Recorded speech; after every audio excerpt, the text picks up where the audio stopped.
Hi everyone, I'm Daniel, and I just got back from BusterCon in Minnesota, where Arkham Horror the card game fans came from all over to play the game for 3+ straight days.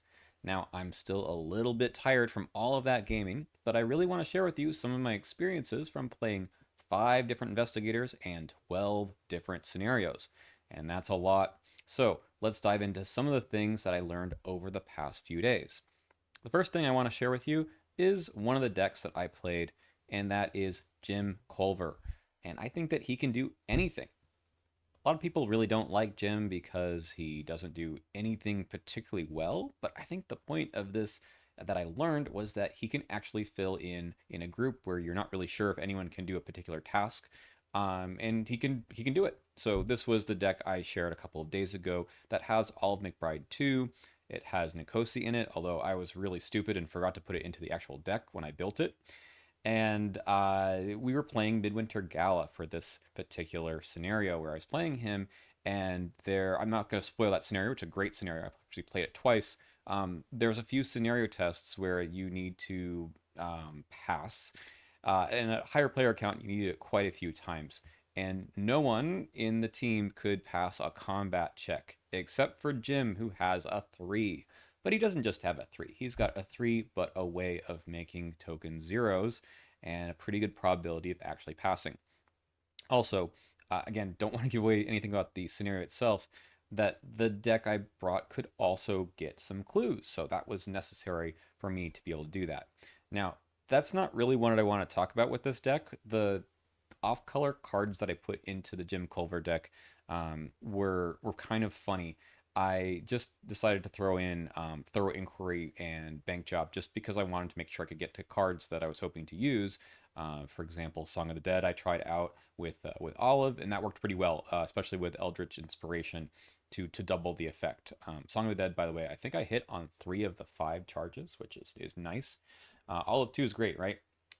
But putting Thorough Inquiry in and putting in Bank Job was a good way to make sure I could get to the cards and actually play them. The 5th card in my off color splash was 21 or Bust. Why did I do that? I don't remember. I think I was trying to split the resource cards among the investigators, and a Jenny deck that I brought also had the other copy. And I was like, yeah, let's just put it over here for the 5th card for Jim.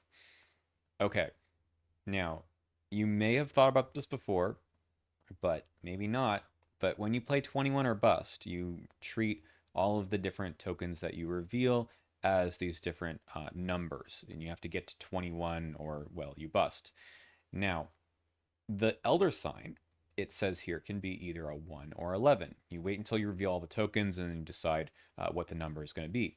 But for Jim, it says on his investigator card, anytime you reveal a Elder Sign token, you may choose to treat it as a skull token instead.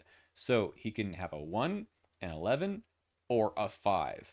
And this was actually strangely instrumental in me hitting exactly 21 to gain all the resources. Now, was that like an important part of the game? Absolutely not. It was just a fun thing that I learned and I wanted to share with you right off the bat because Jim surprises you. I think over after all of these years, again, you're like, oh well, he's got a pretty crummy stats. Like, what can he actually do? And he can do anything. Now, the card pool is such that you can get him to pass all kinds of crazy tests you weren't expecting, and fill in those roles that are perhaps otherwise not filled by some investigator on your team. Shout out to Jim and Jenny. I played Jenny in Labyrinths of Lunacy, and I mean that's not a great showcase of a scenario for her, but it was a perfectly fine deck that I shared with you a few days ago. But I'm not going to talk about Jenny in the rest of this video because it wasn't a great scenario to play, and I don't really remember much about what we did. But let's move on to our second one, which is about 4-player Arkham. Usually, the received wisdom is that 4-player is easy. You have a lot more time to set up.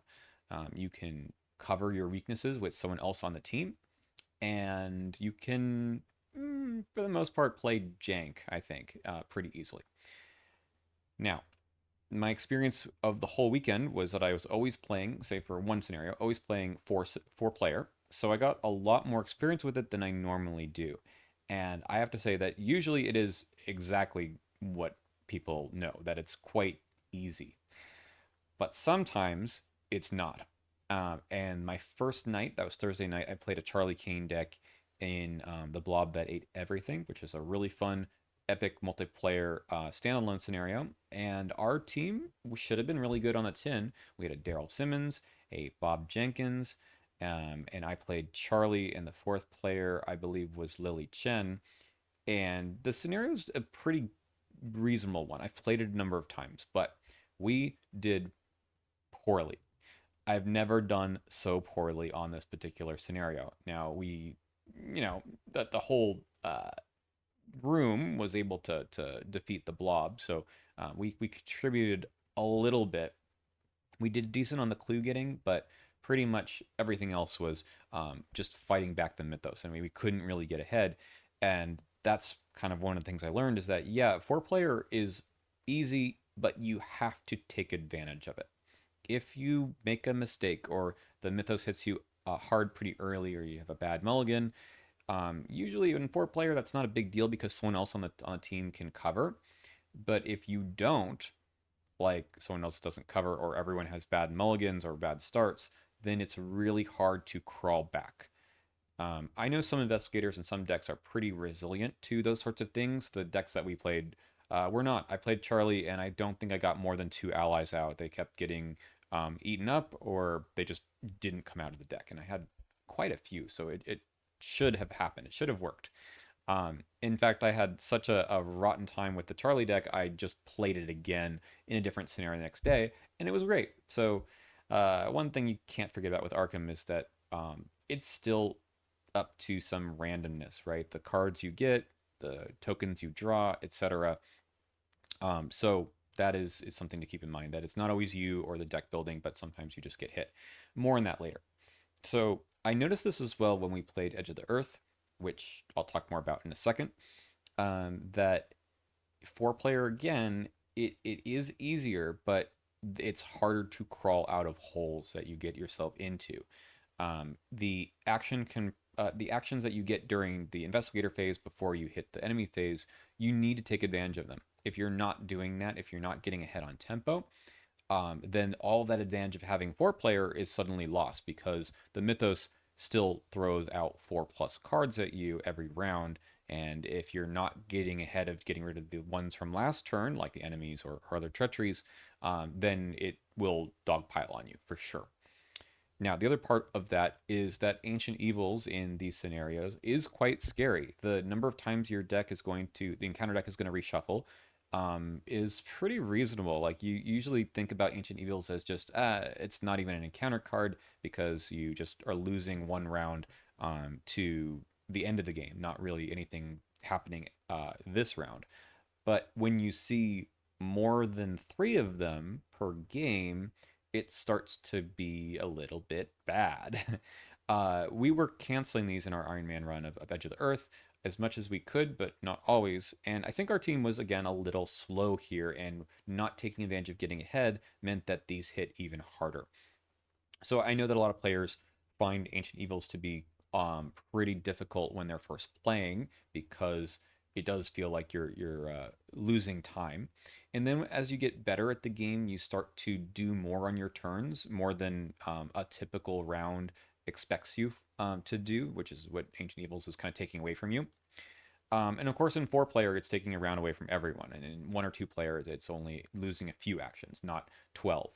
But if you can't make up for that because your rounds are not as good as what they should be at four player, then Ancient Evil starts to look a lot scarier. So I think these 2 points I'm making here go in tandem, that you really do need to get a lot more action compression in four player, and not just sort of rest on the laurels of, well, there's time, everyone can contribute. Because if they can't, then it's hard to climb out of that hole. All right, part three is indeed the Ironman competition itself. So if you didn't know, this was a challenge that most of us who were at the con signed up for some reason, to play all of one campaign in one day. We showed up at the Game Center in Roseville at 10 a.m. There was a huge rainstorm right beforehand, which was awesome and scary a little bit. And we were there for quite some time. We were there the whole day, basically, until 11, although we did not take the whole time, our group, thankfully. Playing the entire campaign in one sitting is tough. This is a challenge that I don't recommend for everyone, but it is sometimes fun to like just see what that's like. Can you actually go through and play the game for that many hours on end? We stopped for eating a little bit, but we kind of ate at the table. Stopped for a bathroom break, as you will. But it's just go. And there's a lot of planning involved with this, figuring out what decisions you're going to be making throughout the entire day with the campaign story. If you haven't played the campaign before or much before, it's a lot harder to make those decisions. But Edge of the Earth itself is prone to throwing curveballs at you. Our intention was to not play Edge of the Ice and Death Part 2 because that would just take more time. We want to skip one scenario. But then when Avery Claypool went missing in the night because we were not able to get to our Shelter 8 location in Ice and Death Part 1, we decided to just play the second one. And it's a fun scenario, I think, anyway. So it was good that we played it. And we got Claypool. But then the next scenario, or rather the Forbidden Peaks scenario, he immediately died. So it felt like we made a decision that we were immediately punished with. Now, the entirety of the day went pretty well, although I would say that we struggled a bit in the clue getting all along. That we as I mentioned in the last slide, didn't quite have the clue power of like a Rite of Seeking level 4 or Clairvoyance level 5 all the time, and we probably should have had that. One of our so all of our weaknesses that we drew the night before were okay. So I think um, the one that I got was Overzealous again. I got it last year as Zoe. I got it again as Agnes Baker, and I'll talk about that more in a second. But the Dexter Drake, who was planning on getting some more clues, ended up getting the Unspeakable Oath Bloodthirst, which required him to do extra damage to enemies, and he didn't have that in his deck really, so he spec'd more into dealing with the enemies instead of getting more clues. So we probably should have compensated for that over the course of the game or of the day, but we really didn't. Now, honestly, was a bit on autopilot with my deck upgrades because it takes a long time to set up the next scenarios, and I was, pulling cards out and all that. And I was just like, I'll do some pretty basic things, and I think I wasted some XP. I'll show you what the deck looked like now on screen, and this is kind of what I mean by questioning your own sanity. I made some questionable decisions here, and really it was all about I think keeping um, cards like Arcane Initiate and Hollowed Chalice towards the end. And I never really. So, the very last scenario of Edge of the Earth does not play well with Doom. And I needed other ways to use card draw or get healing into my deck. And I just probably need to do it a little earlier. So instead, I dumped some XP on permanents that I don't think I ever needed the Relic Hunter. I really wanted to put an extra jewel in here, but I just didn't. The heirloom of Hyperborea is really great, but I didn't see it enough, so the Relic Hunter was kind of silly. The Occult Reliquary was here for the Hollowed Chalice plus the Enchanted Bow, and probably that was not necessary. And the finale of Edge of the Earth requires some specific things that your deck can do, and I don't think I was up to snuff here. Um, I think the deck was overall good and did a lot of things that I was hoping for, but probably didn't reach the heights that the finale needed to, especially with all the Tekalili cards in my deck. I'll talk about that more in a bit. Otherwise, like this is 45 experience in a deck, it should be able to do very well. But the truth is that you need to put the XP in the right places, and I think I needed to load up a little bit more on some soak.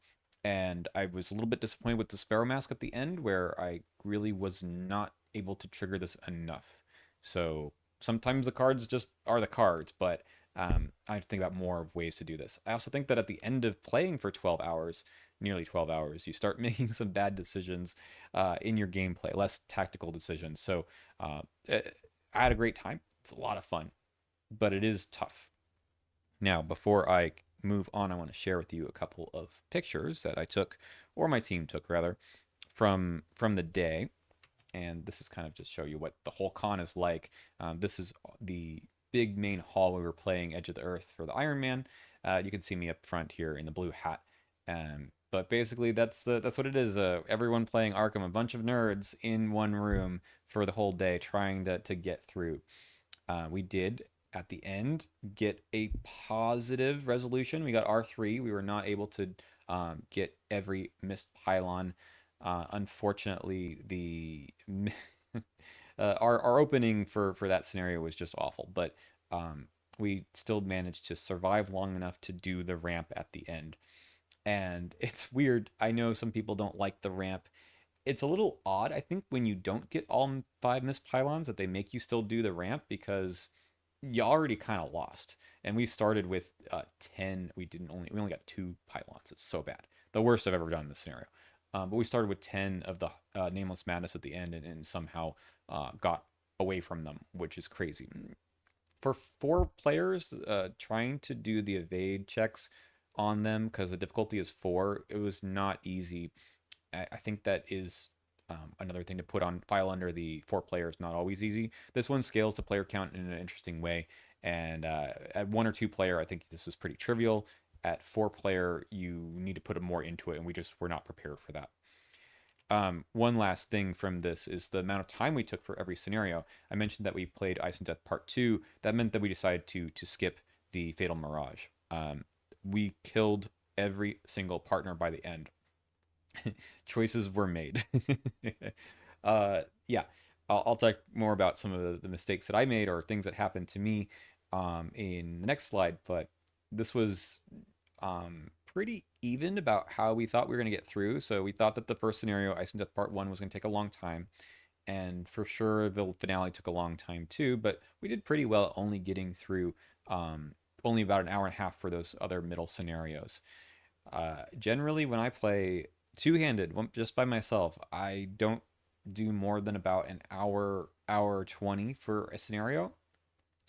The fact that in four player we could do all of this in one day, in one sitting, even, uh, yeah, I mean it's pretty impressive. Just at the end of it, I know we were flagging a bit, trying to keep up with the rules, trying to keep up with the board state.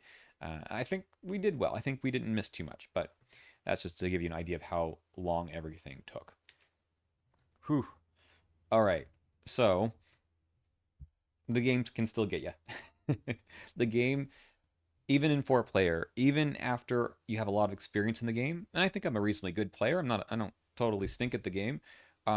Stuff can still happen that you're not expecting, and the game has a sense of humor. So to go back to some of the standalones that we had before, one of my favorite moments was playing Joe Diamond, and I had cryptic research on top of my hunch deck. That's the fast draw three, and I was intending to get to a fairly large hand size, and I thought that playing that card would do it, and I did. I drew three cards from my deck, and the third card was Amnesia. Discard all but one card in your hand, and that was just a sick sense of humor that the game had on me. And it didn't really matter in the game itself, but it was just kind of funny. From Edge of the Earth itself, there were a couple of sad points that I had in my deck, in my gameplay for my deck. One, you saw earlier that there was a Storm of Spirits level 3 in my deck, and it's a great card for dealing with swarms of enemies. And the level 0 and level 3 did a lot of work, but sometimes I kind of forgot about the downside. Now, if you draw one of the symbol tokens, not every symbol token, just the Skull Cultist Eller Thing tablet, you deal 2 damage or 1 damage at level 0 to every investigator at your location. And later in the campaign with the level 3, I made a mistake in moving into a location to try to get all of the enemies together. And I passed the test, but drew the symbol token, which put me very much dangerously close to dying. And I needed to kill one of the partners, which I had William Dyer for a long time. And he only has one health, and he needed to soak one of the damage from that token. So I had to kill him. Not much I can say. Unfortunately, because we ended up killing every single partner. We had some negative effects at the end, adding some extra frost tokens, adding some extra um, uh, trauma, I believe, as well. We didn't get any of the Edge of the Earth weaknesses that were from that campaign, thankfully. They died after that happened. But the finale was a lot harder, I think, because we didn't make anyone resolute. We didn't play Fatal Mirage. Now, another thing that happened in my deck was overzealous. I mentioned before that had it before in Zoe last year, and it wasn't that big of a deal. In this uh, campaign, there's a lot of things that can happen if you have overzealous. There's a lot of effects that make you discard cards on top of your deck and draw them if they're weaknesses. This is usually trying to target Tekalili cards. Now, what happened in City of the Elder Things, which is very funny, is that I drew this card on Overzealous in the enemy phase. So one of the uh, enemies, which it says something like for every point of damage you deal to it, you discard the top card of your deck. If it's a weakness, draw it. So I got attacked by it, um, and then dealt one damage back with Agnes's ability because I put the horror from the attack on my investigator card.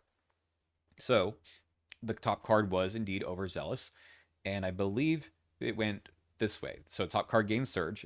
It was Blasphemous Visions, which shuffles in a Tekalili card and makes those go double. And then the next card was an enemy. So that enemy then attacked me in the enemy phase again, or well, a second enemy, and made me discard the top three cards of my deck, resolving any weaknesses. One of which was, of course, a Tekalili, which I needed to resolve twice. Funny things happen in the spots of the game where you're not expected to draw weaknesses or counter cards for that matter. I had worried the whole earlier part of the day about overzealous drawing it in the upkeep phase because potentially some of the negative effects from Edge of the Earth treacheries would affect me, like you can't draw cards or whatever. And I decided that playing last in player order would alleviate us of the effects. But I got hit from overzealous more often than not. I also got hit from Dark Memory more often than not. There was one moment where a Tekalili card that says discard a random card from your hand, thankfully, actually hit the Dark Memory, but I drew it probably, I want to say 5 of the 7 scenarios. In fact, there was one awful turn that I had where I drew the treachery that says you either shuffle in 2 Tekalili or you lose 2 actions. I lost 2 actions. My one action was playing Dark Memory. It's just kind of awful. I was helping the team by getting us back to the hotel quicker. That's what another player told me later on in the convention, that's what Dark Memory really does for you. I think a 4-player Agnes is still quite good, but I don't think I was making up for the extra ancient evils on top of the ancient evils that were in the scenarios themselves. Um, yeah, so we kind of got hit hard in Heart of Madness Part 2. I don't think this is a hard scenario in general, and I've not played it in 4-player too often, but we just had a bad start. I mentioned Storm of Spirits earlier. There was a great situation where I wanted to take care of a whole room of enemies, and I got double Frost token, and the Storm of Spirits was just whiffed, and I had pretty much nothing else to do. So I think the game is better for this, right? It shouldn't be just a romp through the forest or Antarctica. It shouldn't just be everything went well. I know I've talked to a lot of groups after the campaign, and people said that things went really well for the most part. Sometimes there were a couple pressure points, but they powered through. Some of them did some things they'd never done before. But our group, I think, went things went really well, better than expected, until we hit a wall at the end, and that's fine. I mean, I love the game. I think this game is one of the best designed games, especially when you're not trying to break scenarios. None of us brought decks that were super overpowered or did something to really get one over on the game. And I'm not saying that you need to do that for this finale or any of them, but it sure would have helped. And I don't, bemoan any players for having really strong decks. I think ours were perfectly fine had we just gotten a little bit better luck there at the end. So That's all I have to say about this. I think the game can still be hard, even if you have extremely experienced players. But I bet you that if we had been doing one scenario per day, or even two scenarios per day, that we would have played a little bit more, uh, with a little bit more intelligence in the way that we went about that last scenario, perhaps, or other things that resulted in our token bag being a lot harder, or having so many Tekalilis in our deck. That really hurt Agnes. I really wanted to draw more cards, and every other round I felt like I was just losing cards. So again, not whining about it because I had a great time. Just pointing out that you can't always expect to do extremely well. Last point. I think we've got a great community. I've had a lot of fun, and I have a lot of respect for the MythosBusters organizers for making this all happen. And this is a picture of the panel that they had with the designers. This is the design team: Waleed, Nick, and over there on the right, looking at the camera, maybe is Duke, the lead designer. And they got to talk about a lot of their insights in the development process, especially about Hemlock Dale, since that was the most recently released campaign. But they had a few comments about perhaps some of the upcoming investigators. They mentioned a bit about, like, in the design process, which class Michael McGlenn was going to be.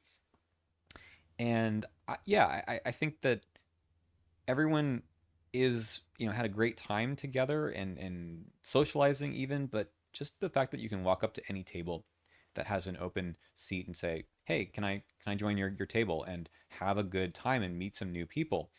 I really appreciate all the people who came out and talked to me, recognizing me from my channel, and thanking me for the work that I've done, being part of this community too.